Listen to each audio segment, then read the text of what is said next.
Shanti, Shanti, Shanti. Well, as I said, but not all of you had come in. It's very, very nice to be here in Portland. Devi and I have been doing a lot of traveling, and I think our life is going to be even more traveling in the future. There's no way of getting out of it. Ananda has spread in wider and wider circles around the world. We just came back a couple of weeks ago from Mexico, spent a couple of weeks in Mexico, and we have work that's not only got a footprint down in Mexico, but is dynamically growing, and we'll go a couple of times each year and spend some time in India, maybe about 4 months or so a year in India. And so up until this time, I think that we have thought of ourselves as living at the village. And now we think of ourselves more as maybe we have a place at the village, but we don't really live there. We were laughing about being in India because we traveled around on quite a number of domestic airlines, and they had changed when we went over. They had a certain weight limit that we could fly with internationally, but when we flew domestically, that got reduced about halfway. So we were laughing with the people. We say, now our home weighs 15 kilos, which was the amount of luggage we could drag around with us. So at any rate, it's a joy to be able to serve in whatever way we can find ourselves useful, and travel is part of it. And so it's been, just to share personally, a little bit of a change for us, because I was saying a little bit humorously that, you know, we've thought of ourselves as living at the Ananda village, and now we just have a place there. But just personally, and I think it's true of Devi too, to a certain extent, there's been a mental shift that we really don't think of ourselves as located anywhere other than where we are at the time. So right now we happen to be living in Portland. And so it's, and it was interesting. I'll just finish with this because this is not a travel log. But it was interesting for the first time, this time when we were in India, it did not feel like we were in a foreign country. It felt like we were in one of our countries. And there was a nice shift in that way. And we were helped, and this is a spiritual principle, not just a travel principle, but we were helped a lot by, we have some long-term Ananda friends who have been in India for now 10 or 11 years. And of almost all of the Americans who have gone to India, they're almost like the most acculturated. And we asked them how they did that. And the man, Keshava, for those of you who know him, said, you know, it was interesting. For a long time, I had difficulty staying in India, and I thought maybe we should move back. And he said, because what I was doing is I was looking at everything from the perspective of what I was used to, and I was judging it as not matching that. So the roads didn't look like American roads, and they didn't follow the lanes, and the food, you know, so there was always this sense of comparison in his mind and judgment. And he said, at some point, something switched. I hit a tipping point, and something switched in my mind, and now I don't compare this to that. I just say, this is what is. And when I can say this is what is, the tension goes out of the system. And I'm happy in India. And So it's a deep spiritual principle to be able to accept whatever comes into life and not compare it to a mental pattern or a mental ideal of what it should be, but just to accept it. This is what is, and let me enjoy, or let me benefit, or let me get the most out of this that I can possibly get out of this. We will always find, if we have a set of expectations, we will always find something better and something worse than our set of expectations. And if we live a life that is dependent on thinking that the world is going to change in such a way that it will match our high expectations, or at least not sink to the level of our low expectations or fears or anxieties, then we always live in a state where we're not really present in our present life. We're always in a state of comparing, and we can't then absorb what is there. I remember we had a man at the community. Many of you have been on Master's 9-day cleansing diet. For those of you who haven't been, you get a lot of citrus, and you get some generally boiled vegetables or steamed vegetables each day, and some salad, but no oils and no salt and no spicing and so on. Anyway, this young man was doing a lot of physical work, and he came in. He was at the meditation retreat, but it doesn't matter. He came into a group meal, and they had cooked special foods because a number of people were on Master's cleansing diet.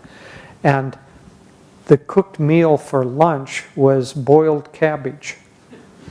And he took a couple of spoonfuls and he put it on the plate and kind of looked at it in disgust and slammed the plate on the table and took a couple of bites and was just... And he said he almost heard, as if there was an actual voice speaking to him, the cabbage say to him, "How can I give you my prana if you're going to act that way?"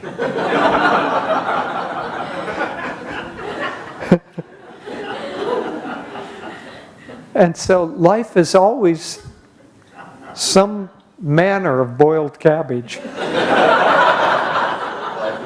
Yeah, there.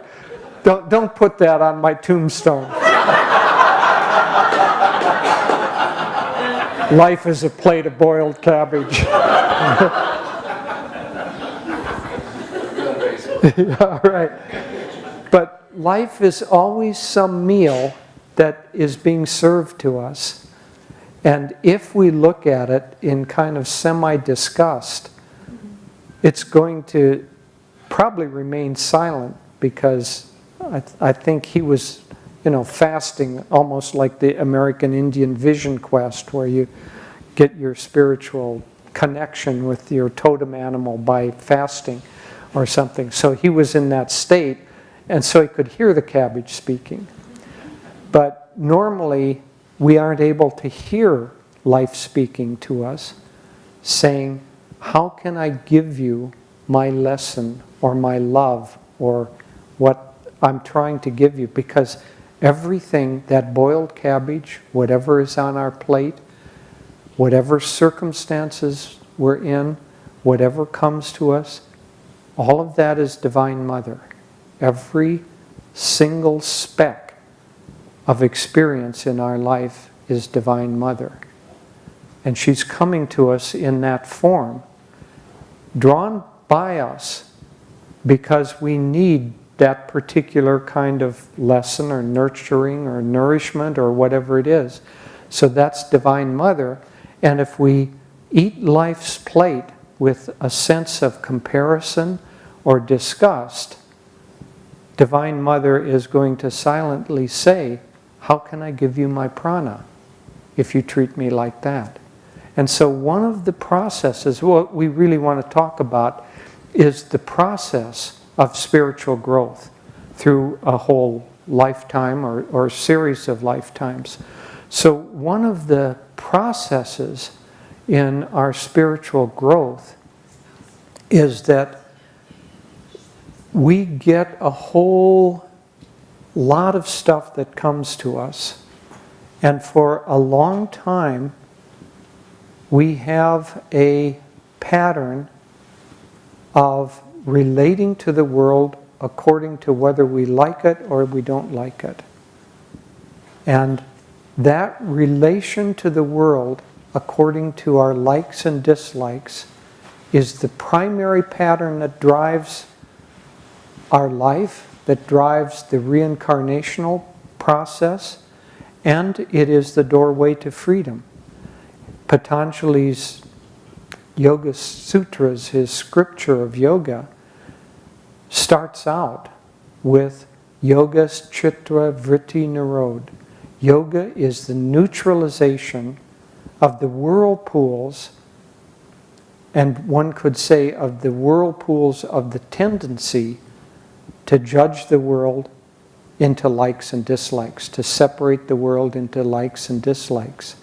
Because Maya or delusion is kept alive by duality. And the master called it the primordial feeling nature. It's the most fundamental aspect, even more than our intellect. The most fundamental aspect of our relationship to the world that seems to be outside of us is the feeling nature. And that feeling nature, from the time that we're back in bacteria form, divides the world into I like this, I don't like this. And the process of spiritual growth is gradually overcoming that tendency to divide the world and to have our life driven by trying to get the world in some way to conform to our likes and avoid our dislikes. We had a yoga teacher training that Devi and I did many years ago when we could still touch our toes. During that time we had student presentations on various aspects of the teachings. And so someone was giving, the man was a very humorous fellow, and he was giving a little skit on this statement, the sutra of Patanjali, Yogas Chitta Vritti Nirod. And so he was going through the day, and he had a cohort who was working with him on this little skit. And so it started out, and they woke up, and she says, "Oh, what a beautiful day." And he said, "Oh God, not 6 in the morning again." And then they went and outside, and he said, "Oh, a nice brisk morning." She said, "Oh, it's too cold." And so they kept switching back and forth with oatmeal. "Oh, I love oatmeal." "Oh no, it's got raisins in it. I hate raisins." And so they did this little skit, and it brings it to the surface in an absurd way, and then we can laugh at it. But humor, in part, works because it gets us to see something in ourselves in a way that it doesn't seem to be in ourselves, and so we can laugh at it because it's somebody else's attitude or problem, and then it becomes funny, the unexpected that way. But it was humorous and yet kind of deeply true. So this tendency, this primordial feeling nature that we have, is all the way down to the bacterial level. You know, so it isn't of the mind. The bacteria or any organism will kind of move toward a food source. So there's some feeling nature, some aspect of consciousness that moves it toward what it wants, or moves it away from acidic water that it doesn't like, or whatever is going on. So it's built into the structure of the creation of the world. But the creation of the world is also built into that structure is duality. And what we as spiritual seekers are trying to do is to move away from the delusion of duality into unity. And in order to do that, we have to work on this primordial feeling nature of ours, which creates likes and dislikes. Well, likes and dislikes kind of extended a little, become desires and repulsions. And desires and repulsions are what drive the cycle of reincarnation. Because basically, the law of the reincarnational cycle is if you want it, you get it. Maybe not in this lifetime. So one lifetime isn't long enough for us to fulfill all of our desires. So we get to come back next lifetime, and next lifetime, and next, and next, and next, and until we've come back thousands of times, millions of times, maybe billions of times. We were with Swami in India, in Darjeeling, one time, and we were driving along, and within about 2 minutes in the car, we went between two drastically different circumstances. So we were driving along, and we saw all these bright young students. They were, grade school students, and they were in their little uniforms, and they had a little scarf around their neck, and the teacher was leading them, and they were all lined up, and they were bright looking and walking along, and there was one group, 2 lines of girls going to their school and 2 lines of boys, and it was just obvious that they were happy and the elect of the grade school children. And about 2 blocks later, we went from that into an area where there were people living along the street, and there were children of the same age, and they were just kind of squatting in the gutters over a charcoal fire trying to stay warm or something. And I was struck by because the switch was so quick and the difference was so great. I was struck by that. And I said, my Swami, what drastically different circumstances we get born into, and how long it takes to move from the low circumstances to the high circumstances. And Swami was, accepting that, just seemed like a nice observation. So having him accepting it gave me the impulse to continue on into unknown and delusional territory. And so I said, yes, in the autobiography, Master says it takes 1,000,000 years of disease-free, harmonious living in order to finish out the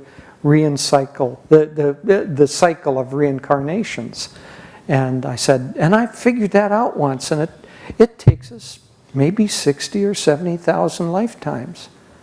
And he was in the front seat, and he kind of half turned back, and he said, where'd you get that tiny figure? And I said, well, see, I figured it out, Swami. The average lifetime, I took 1,000,000 years, and I figured, well, let's take 66 years as the average lifetime, because during that incarnational cycle, you're going to have some that are, impoverished lives, and so you'll live less. And I went into this spiel.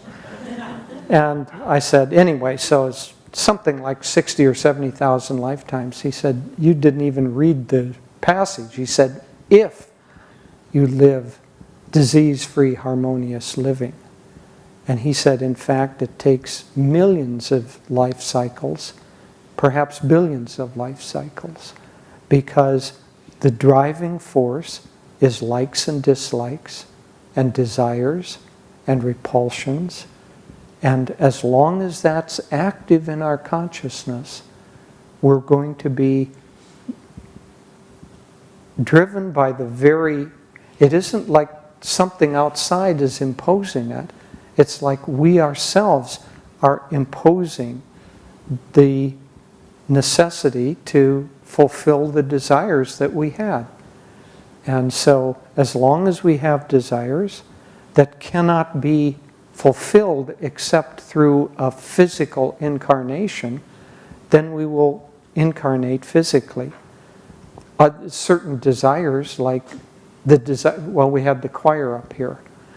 The desire to hear beautiful music, you don't have to come to the physical plane in order to have the desire to hear beautiful music, because you can have that much more beautifully on the astral plane. David obviously was an astral plane director before before he came down here, and he's bringing those tendencies down with him. And all of the musicians, if we're drawn to that. But without dwelling down into this, if there are pure desires and uplifted desires, they can be fulfilled on a higher plane. But desires for competition, winning, vengeance, any of the lower kinds of attitudes or negativity, those kinds of desires, they have to be fulfilled on a plane of limitation. Because if you want to be the richest person in the world, or you have that drive to be richer than somebody else, you can't fulfill that on the astral plane. Because on the astral plane, all you have to do is think, I'd like to be rich, and you're rich. Everybody gets to be rich on the astral plane. Somebody joked about a man who was given the blessing of being able to take with him when he died anything that he wanted to. And so he showed up at the pearly gates with this big suitcase full of gold bullion. And St. Peter said, "What is that?" And he proudly opened it up and said, "Well, I was promised that I could bring this." St. Peter said, "Well, you can, but I don't know why you wanted to come up here with a suitcase full of paving stones." And so, it isn't so much the form, but it's the kind of underlying fundamental delusional desire that drives the form. So the desire to be rich, the desire, it comes down to, remember, back to the bacteria stage. Why do they move toward a food source or move away from acidic water that might kill them? It's because they want to preserve their life. And so built in deep, deep, deep in our subconscious or cellular level into our spiritual DNA is the desire to preserve our life. And so if you have a fear of death, desire to preserve your life, desire to go on living longer, and that underlying tendency has associated likes and dislikes with it, then we're going to reincarnate in order to fulfill the desire to have a longer life. Why do we need to reincarnate to have a desire for a longer life? Because if we would really wake up, we would realize that we're immortal. And how can the desire for a longer life exist in the consciousness of someone who is aware that they're immortal? So if the desire for a longer life lingers, we have to go into a place where we can express the delusion that life ends, that there's death.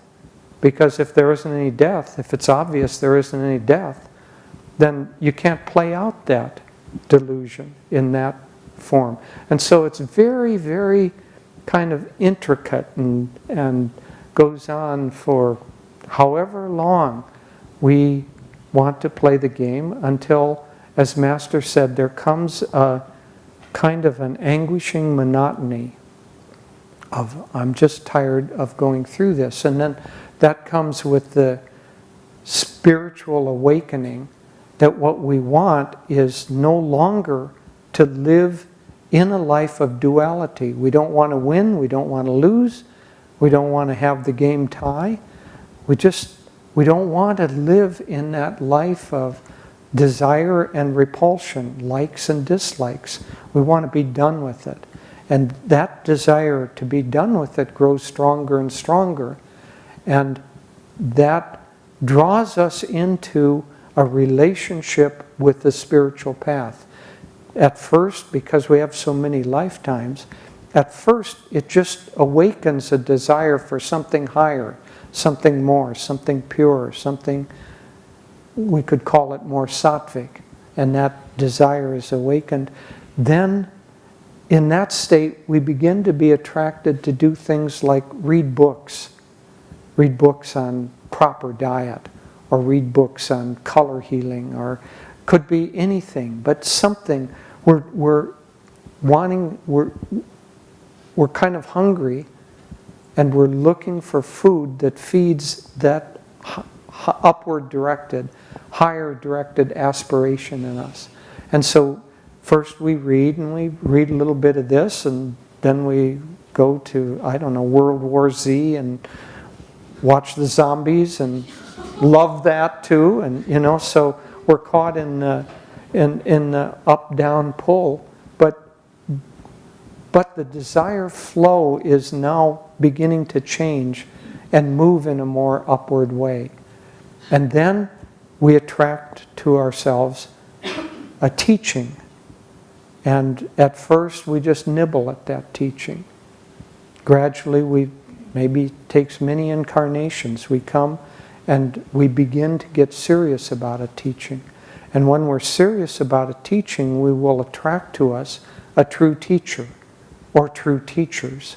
Not yet avatars, because that's a rarefied desire pattern and existence. But we'll attract teachers who will help reinforce that upward moving kind of energy flow.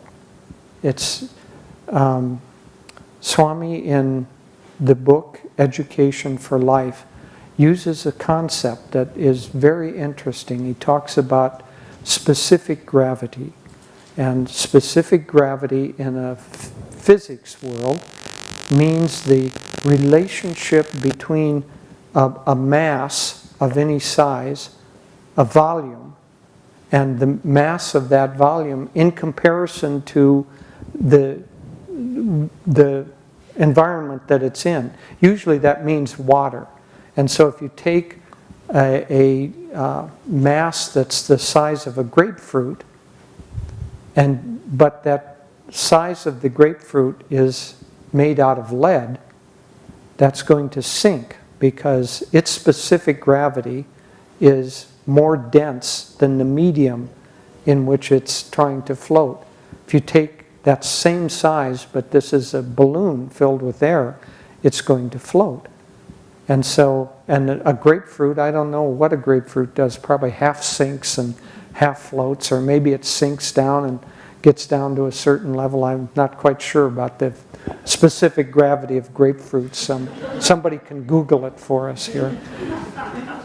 But anyway, so this concept of specific gravity, Swami then begins to talk about it in terms of psychology or in terms of spiritual specific gravity. And so we're all in a kind of a ambiance, environment. And in Portland, there are sub-environments that are going to draw the consciousness down. Bars and, I don't know, street gangs and drug houses and lots of ones. But wherever your specific gravity is, there are going to be lots of environments that you can go into, or things that you can reach out for, books that you can read, movies that you can watch, people that you can associate, things that will draw your specific gravity, which will draw you down, and there will be other things that will draw you up. And so those who want their specific gravity to be drawn down are not sitting in this room tonight. They're doing some other activity that, and according to our specific gravity, we try to seek our comfort zone. And so a person with a lower specific gravity would get uncomfortable sitting here tonight. Would think the talk was boring. Maybe these guys are a little bit nuts. Why are they dressed in these kind of wacky blue outfits? And so the mind would start creating reasons to reject, but what they're really rejecting is they're rejecting the vibrational level of a specific gravity that is higher than their own specific gravity. And so that's one of the forms that we constantly take with our likes and dislikes. See, it isn't just I like oatmeal and with raisins or oatmeal without raisins, but kind of subliminally we're judging the world according to our own specific gravity, and we're dividing it into our likes and dislikes with a more subtle, it doesn't even rise to the conscious mind. And it just seems natural to us. And so one of the things that we want to do over a long cycle, but let me talk more about a single lifetime now. We come into a lifetime with a kind of a specific gravity. And think of that as the specific gravity of whatever we can think of ourselves as being like the body, but with the aura around the body. So we're kind of a egg-shaped being. And we have a certain density, and that density that we come into this lifetime is determined by the accumulated choices that you have made from thousands and thousands of lifetimes before, but most specifically from a few lifetimes before. And I think, I've never heard that Master interpreted this, so this is my own interpretation. You can take it or leave it. But in the Bible where it says, the sins of the father shall be visited unto the child unto the 7th generation. Who is the father and who's the child? The father is you in your last incarnation, and the child is you in this incarnation. And so the sins follow you along for 7 incarnations. And so your specific gravity. So I'm just making this up. This is a Jyotish theory. So take it or leave it. I like it better than the bowl of cabbage. Yeah, better than a bowl of cabbage. Right? But so we, at any rate, we do come into this lifetime carrying a certain kind of a specific gravity that is the accumulation of past experiences.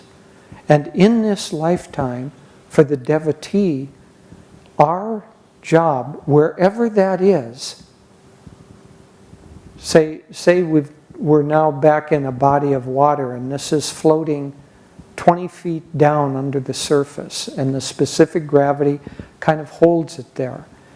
It has sunk to the level that it's going to sink to, but it's not going to rise above that. Wherever that level is, there's an upward direction and a downward direction.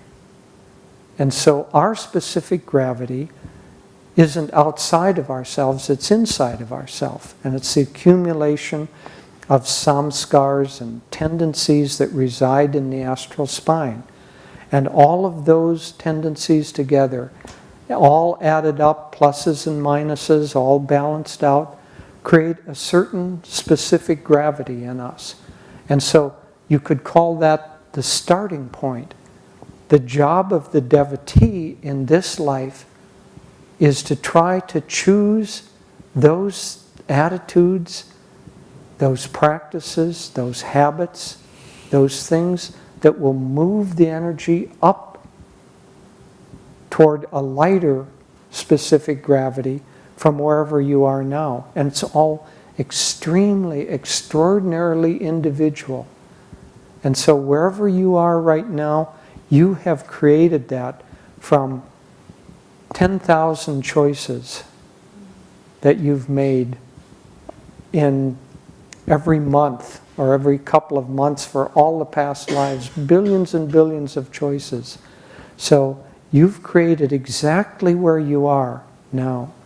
But the fact that you have an upward aspiring direction is the most important thing of all. Because if you don't have an upward aspiring direction, then it's very hard to make progress.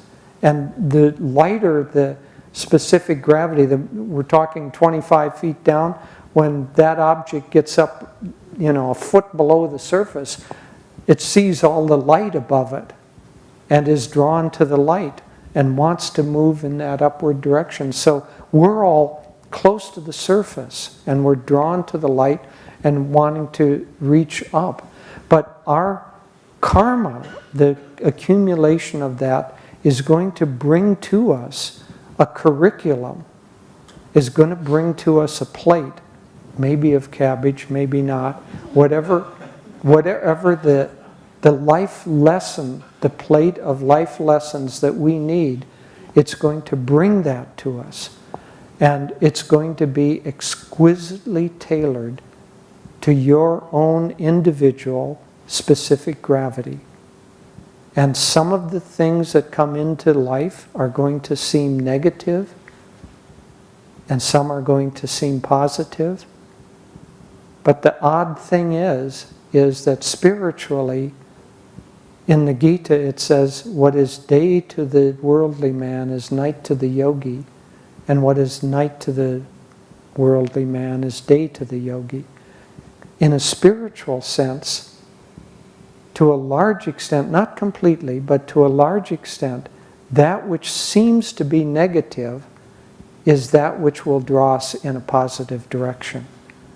Because we're going to take that test and it's going to do something. It's going to give us the opportunity to express from the point that we are. It's going to give us the opportunity to express a positive attitude, to create a positive habit, to associate with upward flowing people, and it's going to give us the possibility to do the opposite.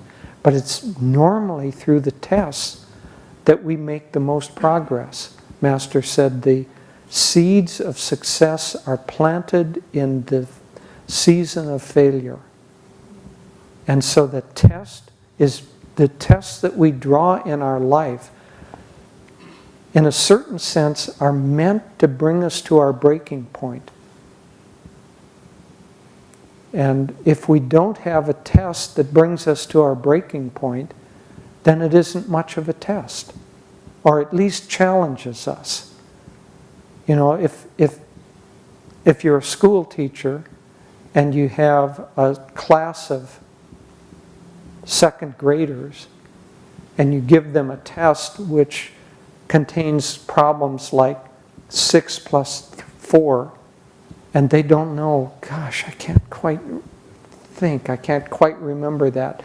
That's a test for them. Their specific gravity mentally is just such that they're on the bubble about whether they can answer that. You give that same test to a 6th grader, and it's no test at all. And so life is going to bring us that kind of an exam, and it comes on a daily basis, that kind of exam that brings us to the bubble of where we are. And the bubble is whether we will expand or contract. Coming back to the specific gravity, I was talking about something that has a certain weight and is the size of a grapefruit. And that will find its own level in the medium of water. How do you get it to go up to the surface? Well, it doesn't have little propellers that can make it go up to the surface. But if you can take that grapefruit and you can expand it so that it's bigger than a grapefruit, then it rises. And if you take that and you contract it so that it's the same weight but smaller than a grapefruit, it sinks. And so what Swami says in Education for Life, and he lists a number of these qualities, that one expands our specific gravity or lightens us and draws us closer to self-realization. And the two that I found that were most resonating to me is, in every situation you have a choice of reacting in an expansive or in a contractive way. So expansion and contraction. And the other one that I found to be very helpful, because it's simple enough to be a life guide, is whether you react positively or negatively to whatever comes.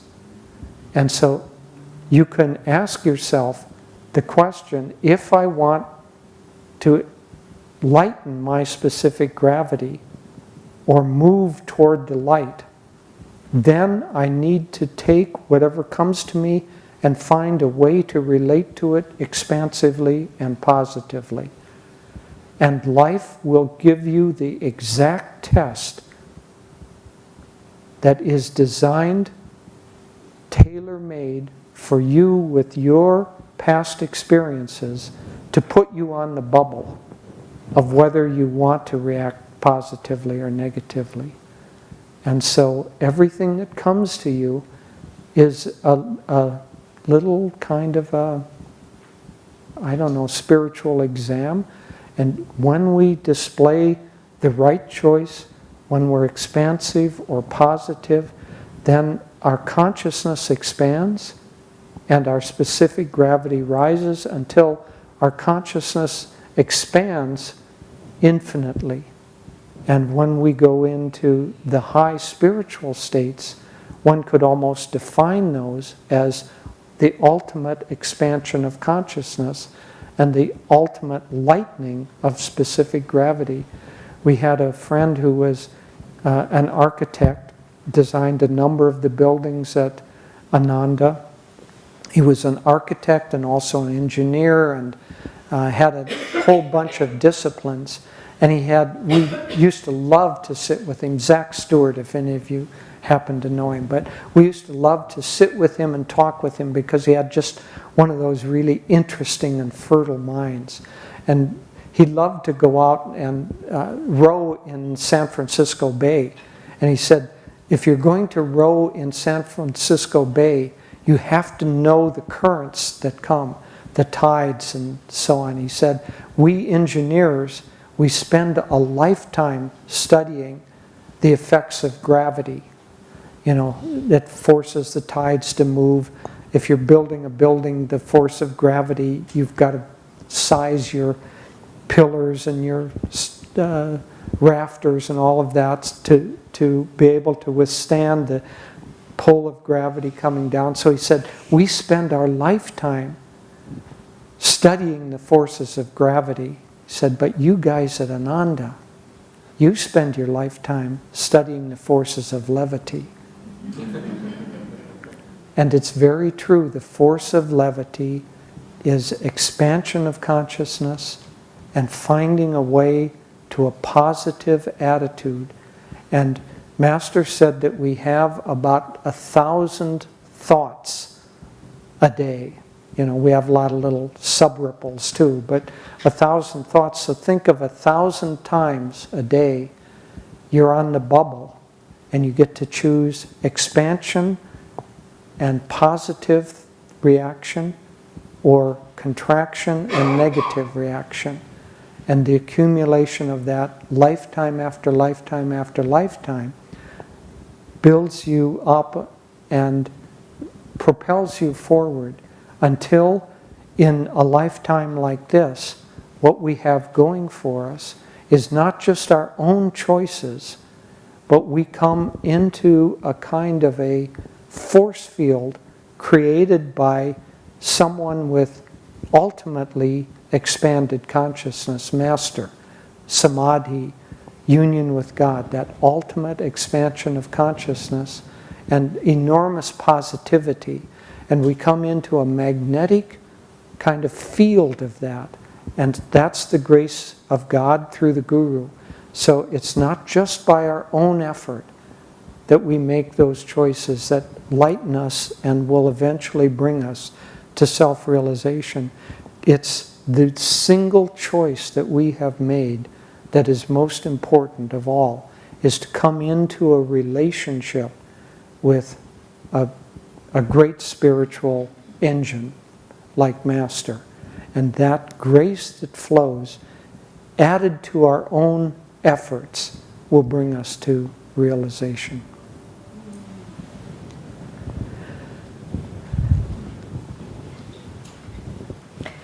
Good evening. I'd like to share a bit as well. Jyotish was talking about the process of spiritual growth. I'd like to talk a little bit about how we can benefit from changes in our life. And if you haven't noticed, life really, if we could sum it up in a sentence, life is change. There's one of the great Greek philosophers, he summed up all his philosophy, all is flux. And from the first moment we emerge, we are formed as a little cell, and then we begin expanding and growing. It's about change. And all the process continues. And when and that length of time seems to be have different, it moves at a different rate. When we're little, life seems like a day seems to be endless. And someone explained the reason that is for a child, every moment is a highlighted moment. Looking at a little, you can watch a child look at a drop of water, a dew on a leaf, and it's something they can lose themselves in. Whereas we walk by very quickly because we have things to do, we're busy. And so the older we get, that time seems to go faster and faster and faster because we're not stopping and living in a sense of the eternal now, as great sages have put it. But in any one lifetime, it's all about change. We move from childhood to adolescence and all the challenges that we go through, and then we have a middle age, and then facing the last chapters of our life. And it's how we deal with or accept those changes that really makes the difference of a life that is in which we grow spiritually, in which we can look back and say, I have benefited from my experiences in this lifetime, or why did this have to happen to me? I remember I used to be a dance student, and one summer I was taking a summer school class in dance. I was in high school at the time, and it was a wonderful teacher, a wonderful group of students, a small class, and he would, it was a long dance studio, and the teacher would demonstrate a pattern across the floor just by himself. And it was complicated because they were people who were advanced dance students. And then he would do it once, and then we would have to repeat it. Leap, step, turn, leap, jump, just whatever it was. And if you didn't think about it, it was easy. You could just do it. And so he'd do a pattern, and we'd follow him. Then he'd do a different pattern, and we'd have to follow him in doing that. And we were all enjoying it. And then at one point, he did this pattern. It's extremely complicated, and I froze. I couldn't get what he had just done. And he said, "Okay, it's your turn." And I said, "I don't know how to do it. I don't know how to do it." And he just took me by the hand, and it was like I was like a mannequin, turn, leap, jump, and he just moved me through every position and turn, and painfully to some extent because I wasn't cooperating with the process. And I've thought about that a lot over the years, because I thought I've gone through periods of my life that were just like that. I've gone through periods where I know how to do this. I'm in a flow. It's a little bit challenging, but what the heck, here I go. And then I've gone through periods where I resisted that change, and I didn't get it. And life was trying to push me, and I was resisting it, and it was painful. And that's the process of learning to flow with life's changes and just say, there must be an underlying beautiful pattern to all this that I don't see right now. But if I resist it, it only makes it, until I understand it with my mind, it only makes it more difficult and more painful. And when I first came to Ananda, people over the years, we've been there a number of years, many years. When I first came, it was sort of like literally watching a dancer move across with a pattern. Someone gave me the autobiography. Someone gave me a copy, a little 8.5 by 11 folded piece of mimeographed paper that said Ananda Meditation Retreat. And I thought, oh, maybe I'll go there. I got a ride from the student bulletin board, got a ride out to California from Wisconsin, and there I was. And people over the years have asked me, well, how did you decide to come to Ananda? And I used to make up answers. Well, I thought about it, and it was this plan and this, and then finally I realized I was totally making it up. I came to Ananda because the master teacher demonstrated a flow of energy, and I just followed it. And I had no idea. There's that beautiful quote from Jnana Mata from God Alone, where she was quoting a popular song in her day that said, I am but a simple maid, foolish and unheeding, but I will follow unafraid where my Lord is leading. And that's really what the changes that we go through if we try to figure them out, if we try to break them down into this step and that step, and why did this happen, and if I hedge my bets this way, then it'll be more advantage. We only get out of sync with the dance, with the divine dance, the divine flow. But if we can just say, I'm not going to compare, as Jyotish was saying, I'm not going to judge. Is this good? Is this bad? Am I winning? Am I losing? Am I ahead of this person? Am I behind that person? You just do the dance. You just do the flow. And then the changes that happen, you look back and you say, that was a really nice pattern. We did something good there. And we were talking once with some friends about this concept of divine grace. And I said, well, let's think about the word grace. There's grace, God's presence in your life, God's blessings in your life, His guidance. But then there's also the grace of a dancer. And I said, sometimes I think of divine grace as dancing with an unseen partner. And that's why I think during our long meditation, Master started the Christmas meditation, 8-hour. Master started the practice of listening to the Blue Danube Waltz. And he said, imagine that you're dancing with the masters in the astral world. And I love that, because I love that sense of dancing with an unseen partner. And then whatever changes happen, when you're dancing, say a ballroom dance or something, the fun of it is the unknown flow. If you knew that your partner was going to step backward and then turn you around, it wouldn't be as much fun. But because you don't know, you have to just trust. And that's the point of living in a state of divine flow or grace. Not to resist the changes, but to trust. Your partner, who really is God, knows the dance. He knows where we're going. He knows how to make it beautiful. There may be some surprises. Maybe he'll drop you. Maybe I was in a I don't know why I'm thinking about the years where I was a dancer, but we were trying out. We were part of a dance ensemble, and we were trying out. Some men were auditioning to be in this musical that we were in, and these guys were. We just mainly needed people who were strong enough to lift you off the ground, and they really didn't need to know how to dance. So nobody, after the first tryout, none of the women dancers wanted to be the partners because these guys, it was sort of like weightlifting for them. They kind of lift you up and then they just put your hands down and you just crash. And so it was, and sometimes that's what it feels like God's doing with us. It feels like, oh, he just dropped me.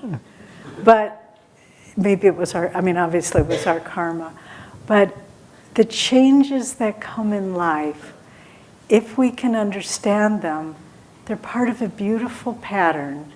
And if we resist them, you see, I see many people, in my age bracket who are so afraid of getting old. And you see, the amount of money, I saw a figure recently, the amount of money spent on cosmetic surgery, and I was having lunch with the mother of a friend of mine who obviously had had a lot of cosmetic surgery. And I'm not putting it down. If that's what's good for you, then that's fine.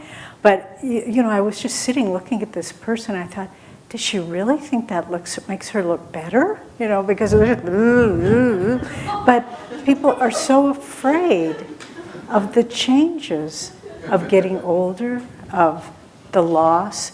We read a very interesting article that we saw on the internet. It was a sociologist who had done a study, as sociologists do very mentally, on what is wisdom. And she started out by going through all the great scriptures in the world and trying to glean what comprises wisdom. And actually, she came up with some very good conclusions. She said, from just a mental process of, research. And she said, wisdom is comprised of being able to accept a greater reality than your own perspective and developing compassion and acceptance for everyone.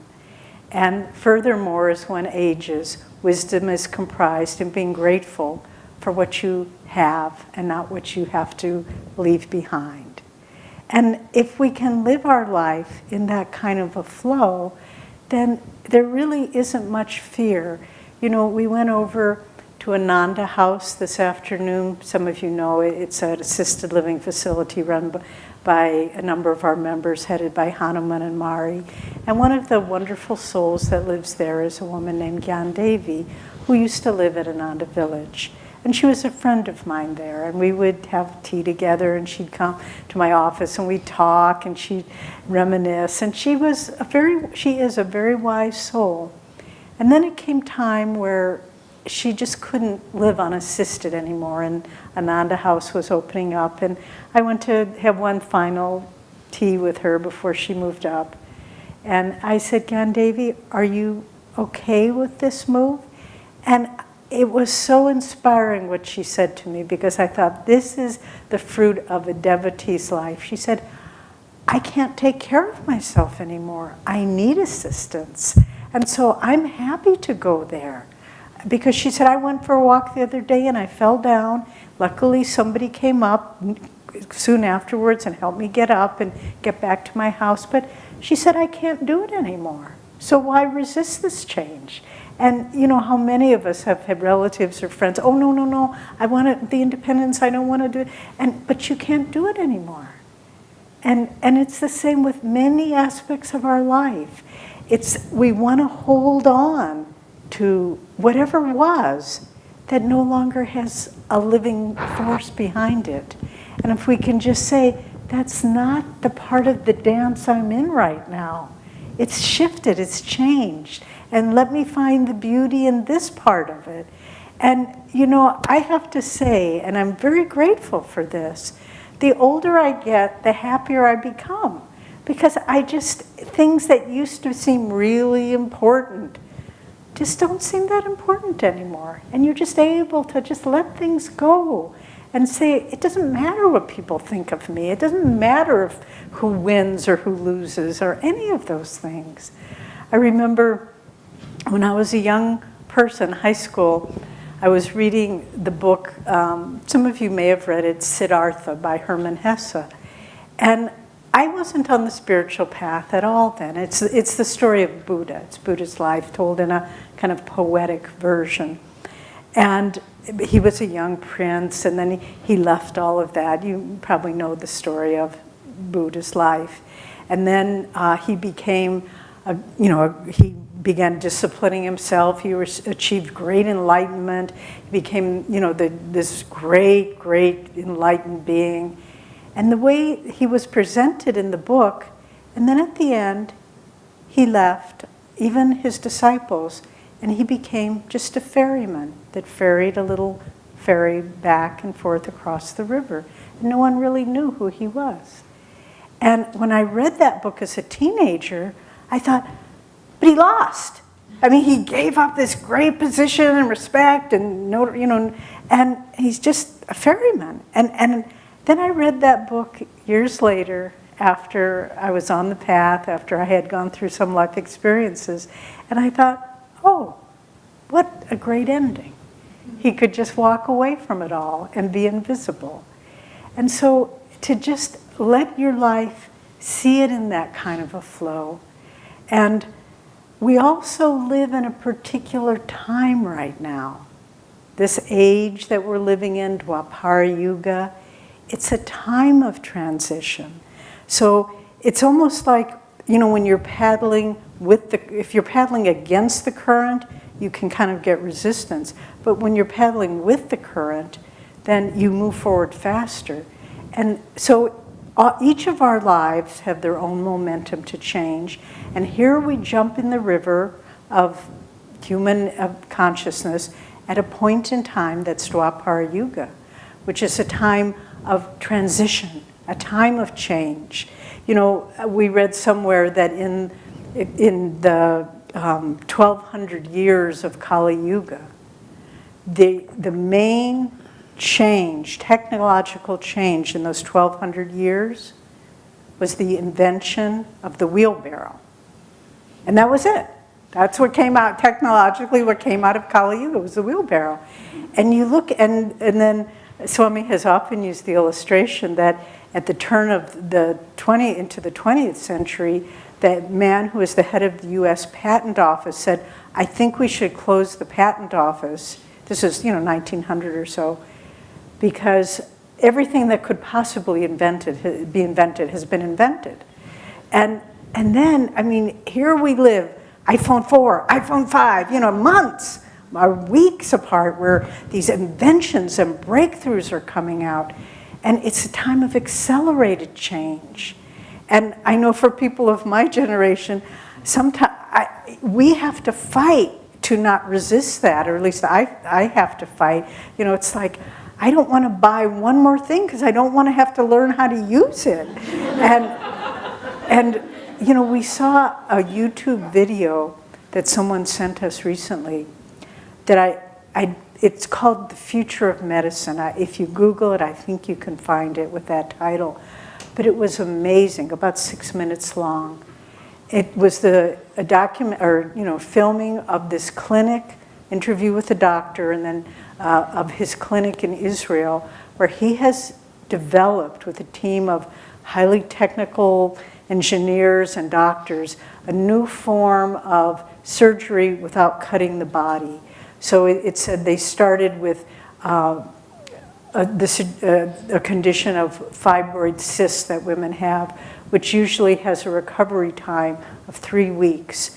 This was an outpatient treatment, and they rode their bikes home. And it was using ultrasound, thank you, ultrasound, and just focusing it in a very specific way. But now they're branching out. They've been in operation for 8 years.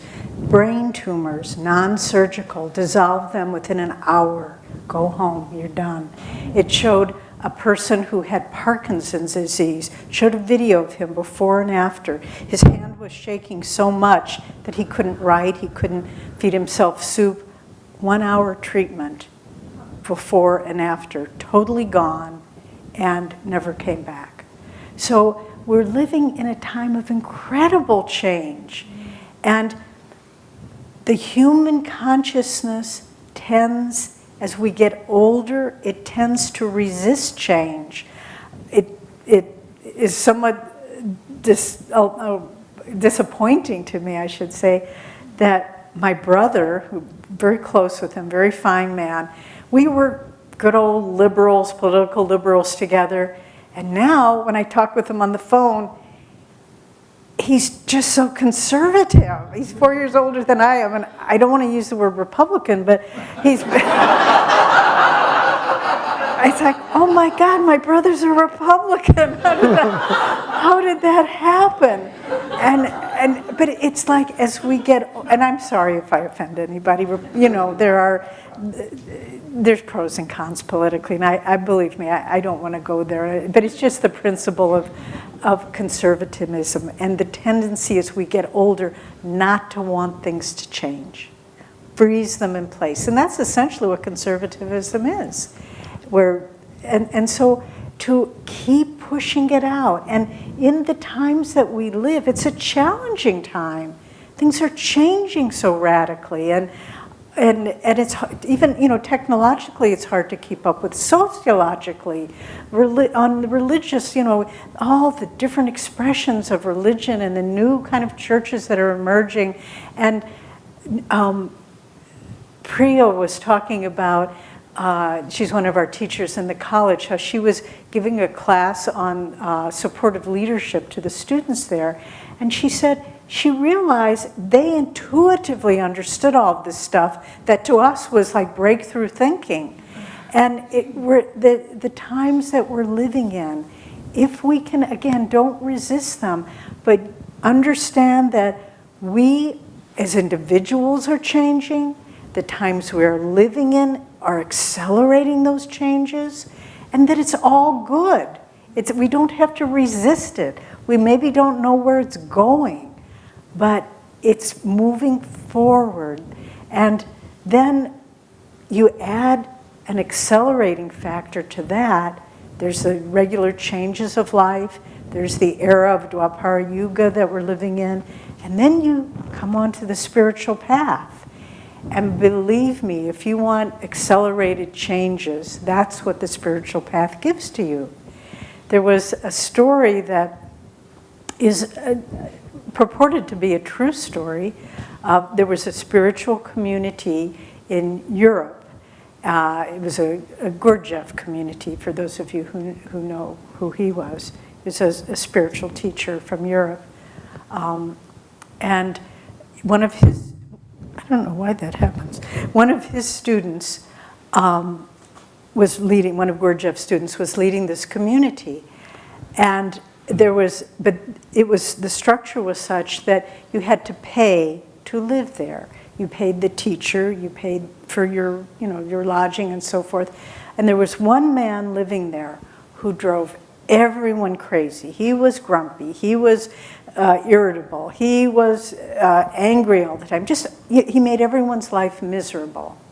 And then finally, the word came that this man was going to leave. And everyone said, finally, this guy who's been driving us all crazy is leaving. And they thought, now our life will be so much better. And so he left.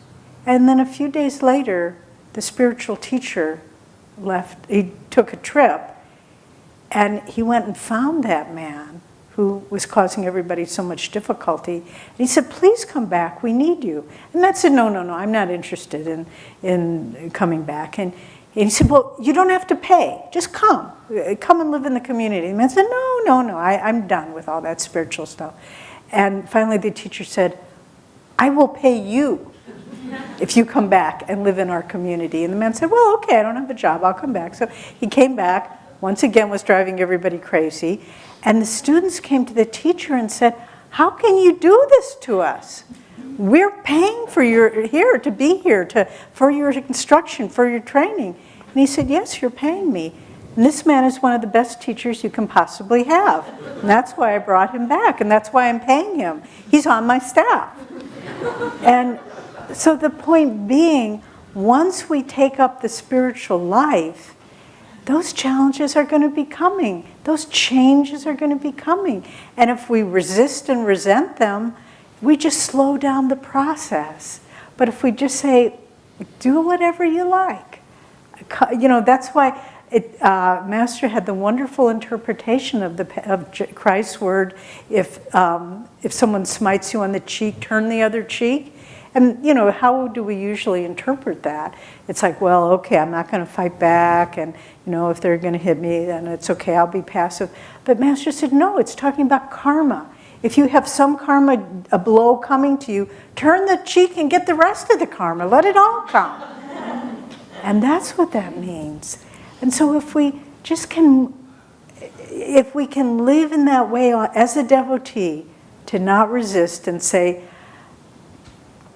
I came here for transformation. What in the heck am I doing trying to avoid it when it comes? Because that's what it's all about. I believe it was St. Augustine who, in his early life, was kind of a wild young man, but then began feeling a spiritual calling. And his prayer at that point in his life was, change me, Lord, but not yet. And that's a lot of our prayers. I want to change, but not yet.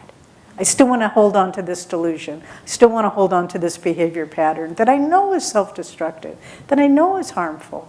And so when we enter into, adding that final component, life changes, Dwapara Yuga, devotee, this is one heck of a ride. This is the fast track. This isn't just, I remember some years ago when we have a grown son, but when he was about 8 years old, we took him to the county fair. And he saw this ride and it looked nice, and I thought it was the roller coaster. So I said, and Jyotish had the wisdom to say, you two go. So he watched us. And so I thought, okay, this is going to be easy. We'll get in this little cart and we'll go around and it won't be too, but finally we got up and we got in the cart and I said, this isn't a roller coaster. It was something called the zipper. And the little car span around, and then it went real fast. And it was like, this was way faster than I wanted to be going. But I was just really having a hard time with it. And I looked at my little son.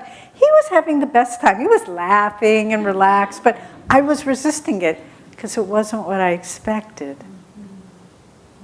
And he wasn't resisting it because he didn't have any expectations. And he had a great old time. And finally we got off and he said, Daddy, that was so much fun. And Jyotish smiled, oh, that's good. And I was a wreck. I went over to the 4-H club section and I just laid down with the sheep for the whole, for the whole rest of the time. And Jyotish and Kalidas went out for the rest of the fair. But it's really just like that. It's going to be unexpected, especially if you're a devotee. And it's not going to be fun all the time. But if we can just give up what we think it's supposed to be and say, this is what is. I'm in this for the long haul. And I'm dancing with an unseen partner who knows what the dance is, who knows where we're supposed to be at any particular point in time. And just have faith. And then, as Jyotish was saying, the final component of transformation is the Guru. And remember that beautiful passage in the Path where Swamiji just had come. He was a young monk with Master, and he was meditating so hard and serving and inwardly chanting and just focusing his whole energy on the spiritual life. And word came, and he was feeling sort of good because he saw old habit patterns that he wanted to get rid of beginning to drop away. And then the word came to Swamiji that Master had commented about Swami to some of the other monks. Look how well Walter is doing. Look how I've changed Walter. And that's the point. The Guru ultimately is the one, whether it's the changes of one incarnation, the changes of a period of time we live in, the changes of accelerated karma from being a devotee. That's what it is. Sometimes devotees, it's like they live 3 or 4 lifetimes in one incarnation. But ultimately, the unseen partner that we're dancing with is the divine guide that God has given us. And that's the Guru who came for one purpose, and that's to change us, to take us out of delusion, to awaken us into a level of joy and freedom that ultimately transcends all change. Remember, someone asked Master, is there ever an end to evolution, spiritual evolution? He said, no. You continue on until you achieve endlessness. We change and change until we attain changelessness. And then there's nothing more to resist, there's nothing more to fear, because we live in that state of the eternal now, which is God's peace and joy and love. And there's no more change, only the unwavering heartbeat, unmoving heartbeat. I love that line from that one of the chants, towards thy vast, unmoving heart. And that's the heart of God, which is all peace, all stillness, all joy. So don't be afraid of change. Embrace it. And know that it will lead you to where you want to go.